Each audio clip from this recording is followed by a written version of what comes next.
Greetings everyone. Commerce with difference classes में आपका स्वागत है। इस वीडियो में हम डिस्कस करने जा रहे हैं स्टाफिंग प्रोसेस। स्टूडेंट्स, इससे पहले वाले वीडियो में हम स्टाफिंग का मीनिंग डिस्कस कर चुके हैं। अब कर रहे हैं स्टाफिंग प्रोसेस। लेकिन मैं आपको फिर से याद दिला दूं, स्टाफिंग मीन्स व्हाट। यानी स्टाफिंग का जो सिंपल मीनिंग है, ensuring that right person is working at the right job eight the right time. यानी ऑर्गेनाइजेशन में जितने पर्सन चाहिए उतने हैं और वो उसी काम को कर रहे हैं जिस काम की उनमें एबिलिटी है।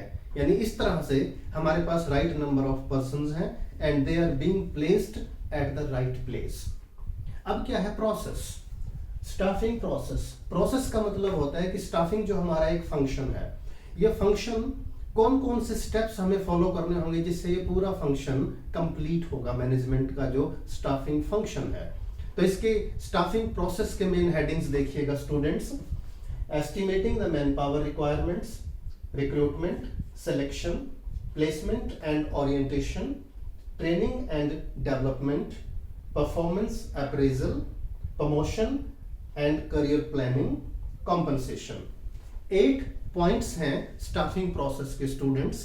डिफरेंट बुक्स में 1-2 पॉइंट कम ज्यादा हो सकता है, तो इन पॉइंट्स को चलिए एक्सप्लेन करते हैं। Estimating the man power requirements, यानी किसी भी ऑर्गेनाइजेशन में मैन पावर यानी कितने एम्प्लॉइज चाहिए उनको एस्टिमेट करना बहुत जरूरी है।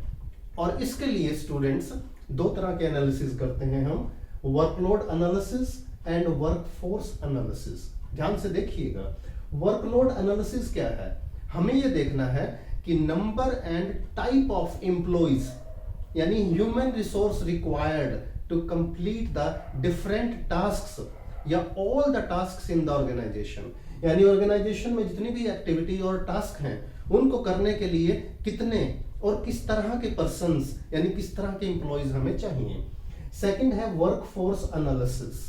वर्कफोर्स एनालिसिस में क्या है कि जो हमारे टास्क्स हैं उनको कंप्लीट करने के लिए हमारे पास कितने एम्प्लॉइज, कितना ह्यूमन रिसोर्स अवेलेबल है। यानी पहले में क्या है, देखिए वर्कलोड एनालिसिस में हमें कितने एम्प्लॉइज चाहिए और यहाँ कितने हमारे अवेलेबल हैं, और दोनों के डिफरेंस से पता चलता है कि हमें कितने और एम्प्लॉइज को प्लेस करने की जरूरत है, रिक्रूटमेंट एंड सिलेक्शन करने की जरूरत है। फॉर एग्जाम्पल, मान लो वर्कलोड एनालिसिस कहता है कि हमें 1000 एम्प्लॉइज चाहिए और एट प्रेजेंट हमारे ऑर्गेनाइजेशन में काम कर रहे हैं 920, यानी कितने और ह्यूमन रिसोर्स को अपॉइंट करने की जरूरत है। तो दोनों का जो डिफरेंस होगा ये है 80। यानी डिफरेंट लेवल्स पे डिफरेंट पोजीशंस में कितने पर्सन्स हमें चाहिए वो हमें पता चलेगा estimating the man power requirements, जिसके लिए हम करेंगे workload analysis and workforce analysis. तो हमें पता चल चुका है कि अब कितने लोगों को और अपॉइंट करने की जरूरत है। तो अब सेकंड स्टेप देखिए क्या है, रिक्रूटमेंट। रिक्रूटमेंट जिसे सिंपल भाषा में हम भर्ती बोलते हैं, लेकिन इसका मतलब सिलेक्शन बिल्कुल भी नहीं है स्टूडेंट्स, याद रखिएगा। रिक्रूटमेंट का मतलब है जो जॉब सीकर्स हैं और जो एलिजिबल कैंडिडेट्स हैं उन तक पहुंचना and to encourage them to apply for the job in our organisation. यानी जिस पोस्ट को, वैकेंसी को हमने एडवर्टाइज किया है, लोगों को बताया है, उनको एनकरेज भी करना है कि उस पोस्ट के लिए वो हमारे यहाँ अप्लाई करें। तो जो जॉब सीकर्स हैं, एलिजिबल कैंडिडेट्स हैं, वो हमारे यहाँ अप्लाई करेंगे। ये रिक्रूटमेंट में आता है सिर्फ। यानी हमारे पास मान लो पोस्ट हैं 80 जो हमने अभी एग्जांपल लिया, और एप्लीकेशन आ गई मान लो 1000, तो वो रिक्रूटमेंट का पार्ट है।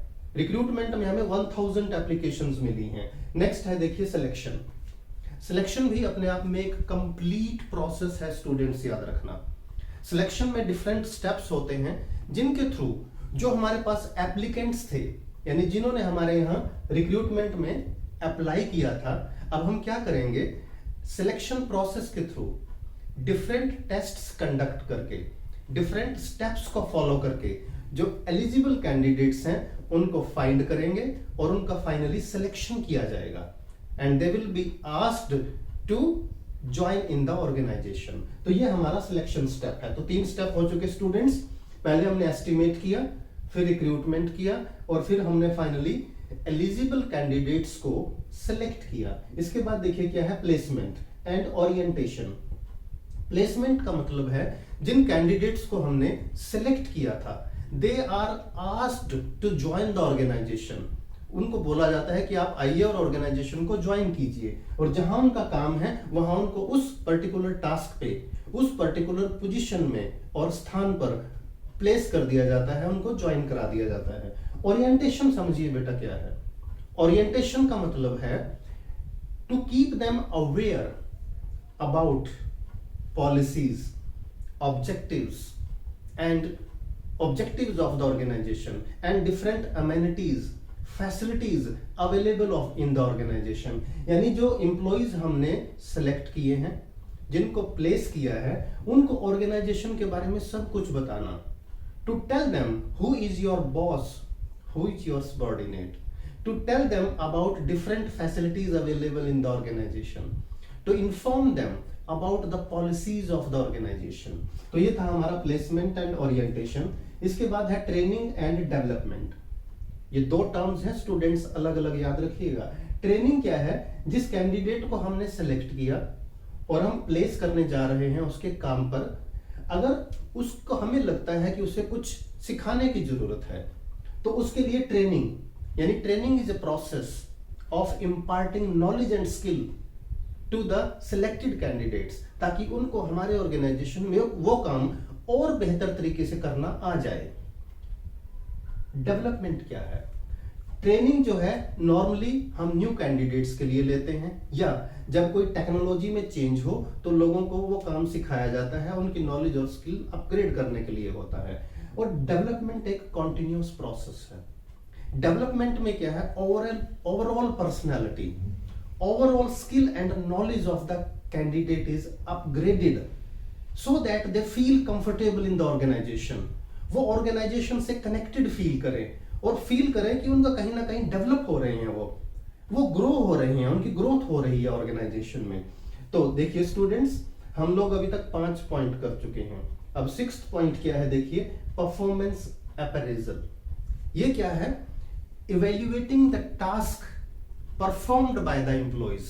यानी जिन एम्प्लॉइज को हमने सेलेक्ट किया था, ट्रेनिंग देकर एक पर्टिकुलर टास्क दे दिया, now they started performing the task. अब उनको काम करते हुए 15 डेज, 1 मंथ, 1 क्वार्टर या 6 महीने हुए होंगे, तो उनके परफॉर्मेंस को इवेल्युएट करना जरूरी है।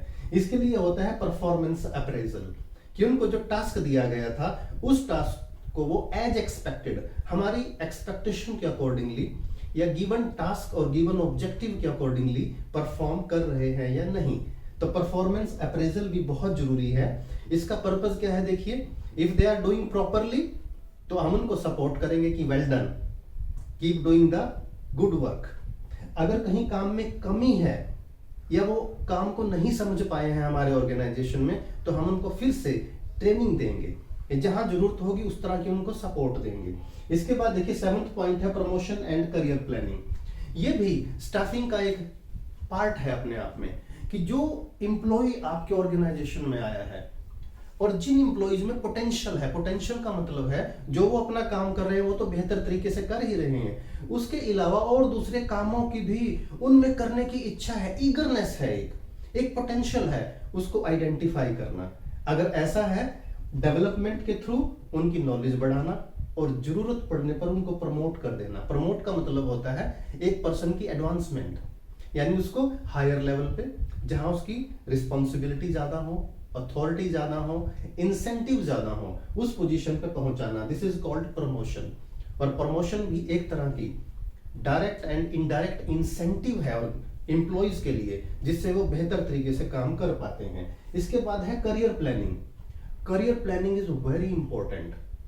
जो एमएनसीज हैं, बड़ी बड़ी कंपनीज हैं, उनमें जो एचआर डिपार्टमेंट है वो इस बात को समझता है, देखिए, कि जो आपके यहाँ एम्प्लॉय आया है वो आपकी एक एक्चुअल एसेट है, रियल एसेट है।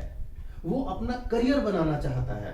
उसने हो सकता है बहुत स्मॉल लेवल से, ऑपरेटिव लेवल से शुरू किया है, लेकिन उसकी एस्पिरेशन हो सकती है कि वो मिडिल लेवल और टॉप लेवल पर जाना चाहता है। तो उस एम्प्लॉय को करियर प्लान करने में भी हेल्प करना है आपको, कि वो अपना बेहतर करियर कैसे बनाए अपना, और इसका बेनिफिट देखिए बिजनेस को ही है। अगर वो अपना बेटर और करियर बनाता है आपके बिजनेस ऑर्गेनाइजेशन में, आपके ऑर्गेनाइजेशन की वो एक्चुअल एसेट होगी, उसके जो बेनिफिट हैं वो भी आपके ऑर्गेनाइजेशन को मिलने वाले हैं। और लास्ट है देखिए कॉम्पनसेशन। कॉम्पनसेशन यानी this is the point, last one, जिसके लिए हर कोई काम करता है। यानी every person who is working in the organisation, चाहे कोई लो लेवल पे काम करता है, मिडिल लेवल पे या टॉप लेवल पे, हर किसी को फाइनेंशियल इंसेंटिव चाहिए। तो हर किसी की जो सैलरी, वेजेस और फाइनेंशियल इंसेंटिव्स हों वो उसके जॉब के, उसकी कैपेबिलिटी के, उसकी परफॉर्मेंस के अकॉर्डिंगली होने चाहिए। एट द सेम टाइम कुछ नॉन फाइनेंशियल इंसेंटिव्स भी जरूरी हैं। नॉन फाइनेंशियल इंसेंटिव्स जैसे मेडिकल फैसिलिटी, जैसे कोई घूमने फिरने की फैसिलिटी, जैसे अकोमोडेशन फैसिलिटी, इस तरह की फैसिलिटी भी कॉम्पनसेशन का पार्ट है जो एम्प्लॉइज के मोराल को बूस्ट अप करती हैं। तो स्टूडेंट्स एक बार फिर से सुन लें, हमने 8 पॉइंट किए हैं स्टाफिंग प्रोसेस के। सबसे पहले हमने एस्टिमेट किया वर्क लोड एनालिसिस और वर्कफोर्स एनालिसिस से कितने एम्प्लॉइज चाहिए। फिर हमने रिक्रूटमेंट के थ्रू लोगों को ऑर्गेनाइजेशन से कनेक्ट किया, उन्होंने अप्लाई किया। फिर हमने बेस्ट कैंडिडेट को सिलेक्ट किया, फिर हमने उसको प्लेस किया, उसको ऑर्गेनाइजेशन के बारे में बताया, उसको ट्रेनिंग दी, उसकी नॉलेज और स्किल को हमने अपग्रेड किया, डेवलप किया उसकी नॉलेज को, उसकी परफॉर्मेंस को देखा, उसको promotion and career planning opportunities दी, और लास्ट में हर एम्प्लॉय को हमने कॉम्पनसेट किया उसकी स्किल, नॉलेज और परफॉर्मेंस के हिसाब से। कॉमर्स विद डिफरेंस क्लासेस आपको इसी तरह के और यूनिक वीडियोस प्रोवाइड करते रहेंगे। वीडियो अच्छा लगे तो इसे लाइक कीजिएगा, अपने फ्रेंड्स के साथ शेयर कीजिएगा, और वीडियो सब्सक्राइब, अभी तक चैनल सब्सक्राइब नहीं किया तो चैनल को सब्सक्राइब जरूर करें।